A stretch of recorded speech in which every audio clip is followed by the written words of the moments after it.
Gracias, Enrique. Y vámonos con un tema muy importante. Me encantaría que todas las mujeres escucharan esto. Una imagen, un clic, podrían generar un daño irreversible. En Sobre la Mesa ponemos el foco sobre una de las formas de violencia más invisibles, pero una de las más crueles, la violencia sexual digital. Hace unos días, la influencer Alana Flores denunció públicamente que su rostro fue manipulado digitalmente para colocarlo en una escena de contenido sexual falso. La pregunta es, ¿cuántas personas más han vivido esta misma pesadilla sin ser escuchadas? Para ayudarnos a entender qué es, cómo se debate y qué leyes nos protegen, nos acompaña una mujer que ha transformado el dolor en justicia. La activista Olimpia Coral, creadora de la Ley Olimpia. Primero, bienvenida, es un gusto, un honor tenerte en este programa y sobre todo en esta mesa, y que nos hables de un tema muy importante que vivimos todos los días y que muchas mujeres no saben qué es la violencia sexual digital, que podemos comenzar con eso. Muy bien, pues gracias a todas y a todos. Gracias. Bueno, ¿qué es la violencia sexual digital? Es un tipo de violencia digital que atañe o que daña principalmente la intimidad sexual. ¿A qué se refiere la intimidad sexual? Puede ser actos, por ejemplo, de difusión, difundir fotografías, difundir, tenerlo en tu poder por algún lado y difundir, producción, cámaras escondidas en baños públicos, cámaras escondidas en hoteles, en moteles, la producción que por algún momento tú produces, incluida hoy la inteligencia artificial, el almacenamiento de imágenes sexuales, la comercialización, la tenencia de imágenes de contenido íntimo sexual que dañen la intimidad sexual, que dañen a las personas. O sea, es como si te violaran sin penetrarte. Es un tipo de violación a tu cuerpo sin tocarte. No necesitan tocar tu cuerpo para violarlo cada vez que lo difunden, que lo comparten, que lo distribuyen. Pensamos que la violencia sexual digital se da a través del sexting, o sea, el sexo virtual. Ajá. Yo intercambio fotografías con mi novio y solo soy víctima si yo hago sexting, ¿no? Hoy hay, por ejemplo, sexo con robots. Agarran tu imagen, la imagen de cualquier persona que nos está viendo en televisión, le hacen un robot sexual entre $16,000 y $26,000, te lo mandan hasta la puerta de tu casa, es tu cara, tu cuerpo, y si tiene además audio, es tu voz con inteligencia artificial, eres tú, pero no eres tú, wow, para uso de explotación sexual digital, ¿no? Esta misma empresa fabrica baby pussies o colitas de bebés, por ejemplo, bebés robotizados, y que hoy en día podemos entender que el uso de inteligencia artificial puede alterar las imágenes, desnudarte sin necesidad de hacer sexting y ser víctima de un tipo de violencia que está tipificada en la ley, que es violencia sexual digital, que existe, que daña y que no por ser virtual significa que no es real. Yo sí tengo que agradecerte toda la labor que has hecho, porque las que somos mamás de niñas nos preocupa y nos preocupa mucho esta situación, pero también aclarar que no solamente se trata de mujeres, hemos visto que hombres también son víctimas y esta ley también los protege, sí, porque a los hombres se les aplaude como, ay mira, y creen que es divertido, pero es exactamente lo mismo hacia un hombre que hacia una mujer, estás vulnerando su intimidad. Sí, es verdad, las leyes se aplican para todas las personas por un derecho constitucional, hay que entender que tenemos el derecho a la igualdad y entonces todas las leyes se aplican para hombres y mujeres, pero lo que también hay que decir es que aunque aplique para todos y la ley Olimpia aplique para hombres y mujeres y un hombre pueda denunciar, no es lo mismo la difusión de un contenido íntimo sexual de un hombre que la difusión de un contenido íntimo sexual de una mujer, y que no afectan las mismas condiciones, no porque menospreciemos o minimicemos o discriminemos, sino porque simplemente tú, con todo el respeto a mi corazón, puedes salir sin camisa, andar en bicicleta los domingos y nadie te va a decir, ponte sostén, ¿por qué estás provocando mujeres para que no te acosen? Y nosotras, en la hipersexualización de nuestros cuerpos, en la cosificación de nuestros cuerpos, crea un escenario diferenciado de desigualdad. Y además las cifras son muy claras, 89.9% de víctimas somos mujeres y 9 de cada 10 agresores son perpetuados por hombres. Esto no significa que los hombres sean malos, significa que hemos creado una masculinidad en la que se le ha enseñado a los hombres a ver los cuerpos de las mujeres como si fuéramos objetos sexuales y no sujetas de derechos. Para muestra un botón. Ahorita si les dijéramos a todos los del foro, a ver, préstenme sus celulares, a ver cuántos tienen fotografías íntimas sexuales de mujeres que no conocen, muchos en casa seguramente lo tenemos, pero lo vemos normal no porque hayamos nacido agresores, no porque hayamos nacido acosadores, sino porque esa masculinidad así nos enseñó a ver los cuerpos de las mujeres como objetos sexuales y no así a las mujeres nos enseñaron enseñaron a ver los cuerpos de los hombres como objetos sexuales, no al contrario, como héroes, como salvadores. Entonces, a pesar de que esta violencia atañe a todos y todos pueden denunciar, es importante entenderla que sí tiene género y desgraciadamente afecta más a mujeres. Sí, no y a daña niñas. igual. Claro, es que los estereotipos también, pero mi Olimpia, pasa también que esto es algo que ha estado desde siempre, pero Sí. se ha estado viendo en los últimos años muchísimo más en las menores de edad, en jovencitas que a lo mejor no tienen la información correspondiente o que vienen en pueblos donde la información no les llega de la manera adecuada. ¿Qué puede hacer una menor de edad si es víctima de algo así? ¿Cuáles son los pasos a seguir? Ok, aquí hay que diferenciar dos cosas. Si eres mayor de edad, el delito se castiga en el artículo 199 octis, al menos en la Ciudad de México, para personas mayores de 18 años. Si tú eres menor de edad, el delito es lo mal que llamamos pornografía infantil, porque estamos hablando de dos personas diferentes. Una persona mayor de edad tiene otra circunstancia de derechos y otro procedimiento jurídico, y una persona menor de edad tiene el interés superior de la niñez. O sea, se involucran además condiciones internacionales en las cuales estamos hablando, por ejemplo, un dato, 1 de cada 5 videos, según el Consejo Ciudadano, 1 de cada 5 videos de explotación sexual infantil en nuestro país, o sea, de los que se consumen en todo el mundo, 1 de cada 5 son de niñas y de niños mexicanos. Sí. Somos un país productor, no el número consumidor. 1 de videos de pornografía infantil. Del ¿no? número 1 de pornografía infantil. Entonces, es importante entender que ese delito se castiga por oficio. Tú puedes verlo y denunciarlo. O sea, aunque tú no seas la víctima, aunque no sea tu hijo,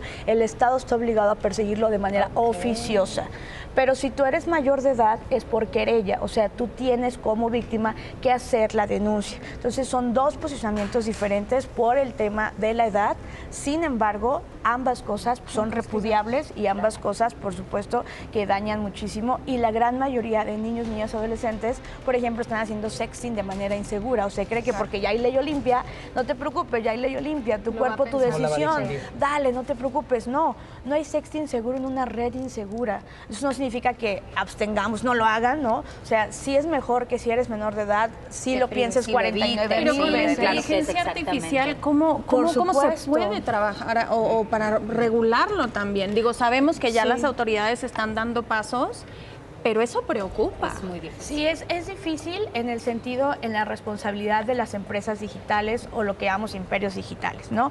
Y va a haber debate de esto porque van a decir todos, ay, feminazi, ¿por qué invitaron a Sale Sola a esta feminazi? Pero es un algoritmo patriarcal que tiene desigualdades estructurales entre hombres y mujeres. Simplemente si tú buscas en el algoritmo, por ejemplo, en Google, mujer pública y hombre público, lo que te arrojan las imágenes de mujer pública es una mujer en condiciones de prostitución y hombre público te arrojan las imágenes, es un hombre ejecutivo, un hombre en cuestiones de poder. O sea, todo esto que reproducimos en los espacios offline, o sea, en estos espacios, se traducen al sistema algorítmico. Entonces, el sistema algorítmico tiene dueños y tiene raíces, y esas raíces son empresas digitales que les conviene muchísimo más la difusión de esas imágenes porque monetizan con esas imágenes, es un sistema económico que monetiza al que no se quiera difundir esas imágenes. Entonces, es importante entender que ya le hablamos al Estado con la ley Olimpia, ya le hablamos a los ciudadanos, ya le hablamos a los medios de comunicación, pero falta la responsabilidad estricta de las empresas digitales que tienen que tener responsabilidades. Y en esas empresas digitales también está la inteligencia artificial. Y ojo, ley Olimpia sí aplica la inteligencia artificial. Hay que recordar que para personas que agarren, tomen una imagen, la alteren con inteligencia artificial, ley Olimpia dice de imágenes reales o alteradas. Entonces, esto que mal llamamos deepfake, o sea, sí está reconocido en ley Olimpia, sin embargo, eso no significa que ya esté solucionado todo. Sí es importante que la regulación de la inteligencia artificial y de las empresas digitales sea, uno, no sin violar la libertad de expresión, eso es muy importante, pero dos, sí dando de las responsabilidades, al menos sobre la explotación sexual digital de las personas a estas empresas digitales que no tienen regulación en la gran mayoría, sobre todo de nuestros países en América Latina, porque en Estados Unidos acabamos de aprobar la ley Olimpia y se exigen 48 horas para bajar los contenidos, pero hay que entender algo importante, allá están los servidores, allá están jurídicamente sus oficinas y en nuestros países estamos hablando de condiciones extraterritoriales. Entonces, todo un tema, pero sí se puede hacer algo y lo más importante es prevenir, educación digital, alfabetismo digital y mucha conciencia y hablar mucho de esto en casa. Olimpia, yo creo que es muy importante que dejes muy claro en el caso de los grupos de WhatsApp. Sí. Si nos encontramos en un grupo de WhatsApp donde se están difundiendo estas imágenes que tú no la pediste, pero alguien la envía y tú la tienes en tu celular, ¿eres parte del problema y puedes tener consecuencias legales? Claro, en nuestros pueblos dicen tanto peca el que mata la vaca, como el que le agarra la vaca. ¿Y cuáles son las consecuencias que tiene alguien que comparte esos videos? Ok, entonces, quienes tenemos de este lado, y contestando la pregunta, por ejemplo, quienes tenemos de este lado de la pantalla esta imagen, yo voy a decirlo así de fácil. Tú conoces la cara, conoces su cuerpo, pero no conoces la historia que está detrás de esa imagen que te llegó a ese grupo de WhatsApp.